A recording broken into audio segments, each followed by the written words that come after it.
Hey, what up everybody? This is Stevie Breach coming to you here. Today, WWE tweeted out that today was the anniversary of the first edition of the main event back in 1988 on February 5th.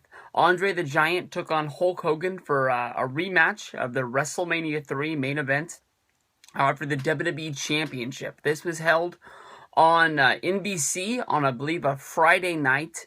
And this was on primetime television, not like Saturday Night Live where it aired at 11:30 at night after everybody had, gone to sleep. And this was not late night thing. This was NBC putting WWE in a primetime slot, even though it was on a Friday. This was must-see television, and the people came in droves. The Nielsen ratings pulled it as 33 million people watching Hogan versus Andre, as well as Savage versus the Honky Tonk Man in this 1 hour special. Definitely WWE and NBC both cashed in huge. As the show went live, we saw Jesse Ventura as well as Vince McMahon standing in front of a green screen with the fans behind him, as they did on Saturday night's main event all the time. Vince McMahon guaranteeing that this would be the largest at-home wrestling attendance watching a live event. I don't know how they knew that this was going to pull such a number. Maybe they just knew that back in 1988, with not that many television channels and not that many people on cable, everyone was going to be watching this. And this quite possibly is one of the biggest editions of WWE television that has ever happened. This one show, these two matches with these four competitors, shaped completely what WrestleMania 4 would be in a couple of months. Definitely, WWE was getting ready for Hulk Hogan to be taking a leave from WWF. He was going to be making movies. Him and Vince were getting into the movie game. Of course, this was long before WWE Studios. This was, of course, for the movie No Holds Barred, where Hulk Hogan would go up against Zeus. I don't think that they made a lot of money with this because it didn't really launch Hulk Hogan's acting career the way that they thought it was going to do, and WWF didn't do another movie for years after this fact. So now when you look back at No Holds Barred, it sort of looked as it was a joke. But basically, the way this was all going to pan out is that basically Hogan was going to drop the belt to Andre. Andre was going to give the belt to Ted DiBiase, which was going to set up them saying that Jack Tunney said that the belt can't just be handed over, so there was going to be a tournament at WrestleMania 4, which was going to happen, where Ted DiBiase was actually going to win the title outright, more than likely still by cheating with help from Andre, but Ted DiBiase would be the rightful WWE champion, probably until WrestleMania 5, when Hogan would return from making his movie and be ready to be a full-time wrestler yet once again. But on the undercard, the other match of this one show was supposed to be Randy Savage, and Randy Savage was going to win his Intercontinental Championship back from the Honky Tonk Man. Of course, at WrestleMania 3, another one of the big matches was Savage losing the belt to Steamboat. Steamboat would hold the championship for a few months before going to WWF and basically saying that he needed to take a leave of absence because he missed his family. WWF didn't like this fact, so they immediately had Steamboat drop the Intercontinental Championship to Honky Tonk Man, which was supposed to be sort of looked at as sort of a dig. And I know that Honky Tonk Man went on to be one of the longest reigning Intercontinental Champions of all time, and is looked at as a legend in the business, but I think at the time, Honky Tonk Man was more of a comedy act than anything else, and him beating Steamboat was supposed to sort of take a lot of steam off of Steamboat if he was to, basically leave and go back to the NWA or something like that. So, when WWF went to Honky Tonk Man and said, "You're going to lose the championship tonight," Honky Tonk Man said no. There was not a lot of build-up to this one match, and basically, if Honky Tonk Man lost the match to Savage, he didn't have anywhere to go. You can sort of look at Honky Tonk Man like he was a dick, but, he was correct. And I think that maybe WWF sort of saw that he was in the right, because They didn't fire him. I mean, they instantly could have just, told him to drop the belt, or they could have fired him and then stripped him and then put the belt on Savage after all. So after they promised Savage he was going to win the Intercontinental Championship, they were in hot water because Savage was upset that this guy wouldn't do the job for him. So basically they went to Savage and told him that he was going to be the man that was going to win the WrestleMania 5.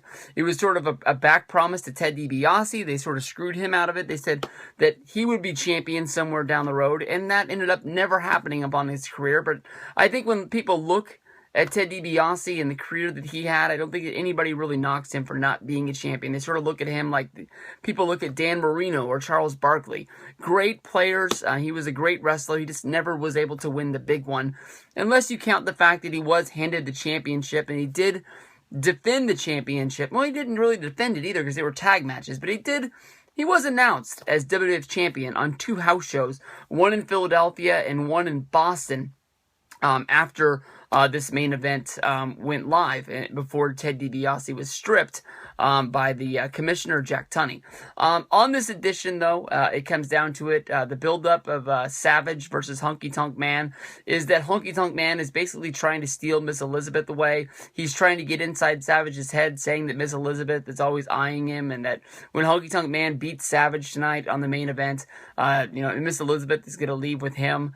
I really like the buildup of these shows. Basically, the show starts with just a blanket promo from everyone that's going to be there. You see a Honky Tonk Man promo, you see a Randy Savage promo, you see an Andre the Giant and Ted DiBiase promo, followed by a Hulk Hogan promo.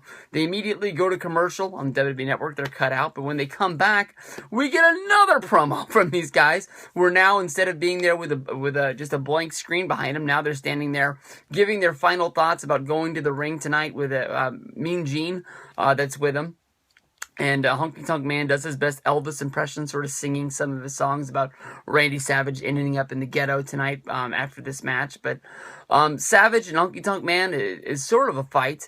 There's a lot of cheating and backwoods sort of things going on by the Honky Tonk Man with Jimmy Hart and Peggy Sue on the outside. Jimmy Hart runs through the ring, and when he runs through the ring, the referee and Macho Man go to chase him off. He drops the megaphone in the ring, and Honky Tonk Man turns around. He baps him right into the stomach. But nothing really big in this match. It doesn't even get a real finish. Savage beats Honky Tonk Man by a countout when Savage runs Honky Tonk Man into the ring post, and Honky Tonk Man's not able to get back into the ring before the 10. So Savage does, get to have his big moment with him and Miss Elizabeth on NBC on one of the biggest television shows, but he doesn't walk away with the Intercontinental Championship. He doesn't really get revenge over Honky Tonk Man, but he does leave with the girl. So it is what it is. And then from there, we build up to Andre versus Hulk, where Jesse Ventura is playing the footage from WrestleMania 3. From there, basically, they show the opening spot of the match where Hogan immediately tries to slam Andre, and Andre comes crashing down on top of him. And you see Morella as the referee trying to count the 1, 2, 3. And Jesse is honestly saying that he thinks that Hogan did not get the shoulder up before the 1, 2, 3 count.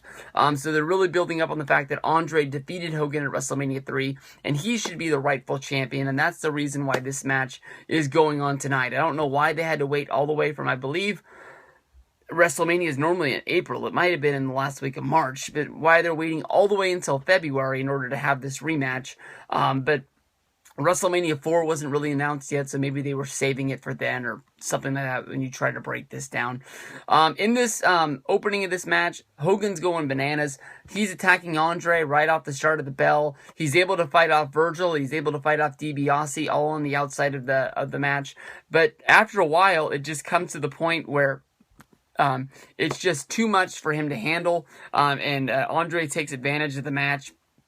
Of course, as always, Hogan reaches a point where he starts to go bananas and he starts going wild on everybody. And then Andre has DiBiase and Virgil interfere again. Andre comes up from behind. He grabs Hogan by those little blonde things on the back of his head that he calls hair, and just gives him one headbutt where Hogan falls to the floor. Andre falls on top of him, and there's a 1, and then there's a clear-cut Hogan putting his shoulder up out of the pin, and the referee still counts 2, and then still counts 3.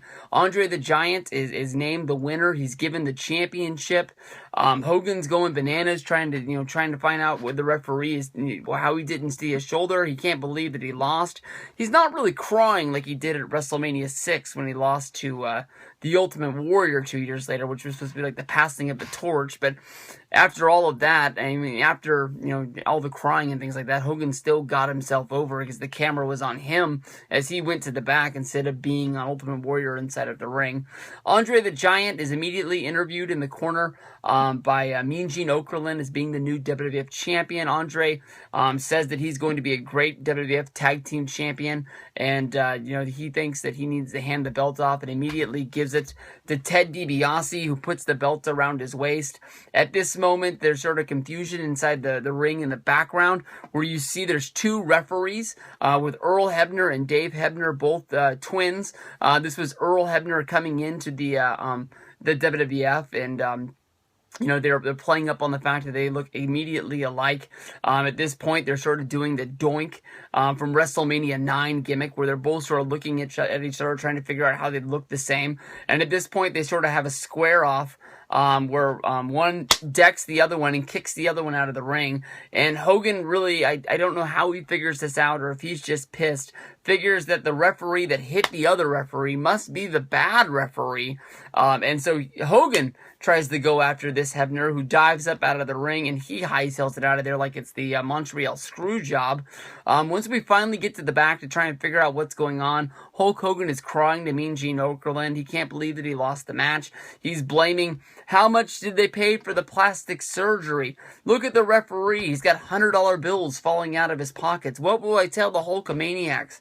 What will I tell the Hulkamaniacs as he walks off set?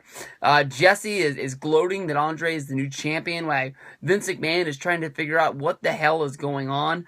If you're watching on the WWE Network, this is the point when the screen basically fades to black, and they say that the show is off the air. If you were watching on NBC back in the day in 1988, a match would start between Strikeforce and the Hart Foundation. This match does not have an end, due to the fact that they ran out of time on NBC, and NBC did not let them roll over. There's a thing here on Wikipedia basically saying that the Strikeforce versus Hart Foundation match was still in progress when NBC signed off. However, in 2014, when the WWE Network uploaded this episode to its on-demand section, the ending of the match was shown for the first time over. I can tell you here that I didn't see the match, and I watched it on the WWE Network, so I don't know if there's a different version on the computer, or I was watching on my Apple TV and I didn't get it, or maybe this is somebody who watched it overseas on one of the other versions of the WWE Network. I didn't see it, and I was watching the WWE Network. It says that Strikeforce beat the Hart Foundation to keep their titles. I think that at WrestleMania 4 is where the Strikeforce break up. But I'm not 100% sure. Oh, no. They broke up when they, I don't remember, but that's regardless. So this was a great addition, and probably one of the biggest things in the late 80s, probably one of the best 80s WWF televisions that they ever ran. One year, it was great, or one night, it was great. I love Saturday Night's Main Event. It's one of the best. I'm sure this is on the Saturday Night Main Event Greatest Hits, even though this is the main event, and on the WWE Network, they treat it like it's the Saturday Night's Main Event, but this was the main event. Over 30 million people watched this, one of the biggest matches of all time.